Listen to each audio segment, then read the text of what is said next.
សមត្ថកិច្ចចូលបង្ក្រាបទីតាំងបាត់ល្មើសឆបោកតាមអនឡាញ scam នៅបាវិតឃាត់ខ្លួនជនបរទេសជាង 2000 នាក់សមត្ថកិច្ចនៅថ្ងៃសៅរ៍ម្សិលមិញ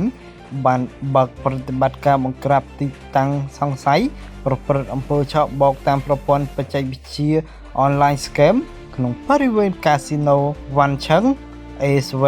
ដែលមានអគារចំនួន22ស្ថិតនៅភូមិ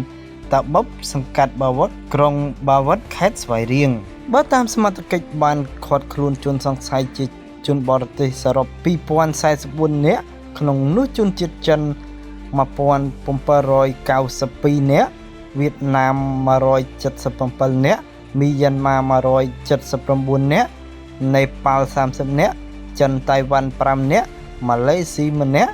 ឡាវ 2 នាក់ឌៀ 36 នាក់និងជនជាតិមិចស៊ិក 1 នាក់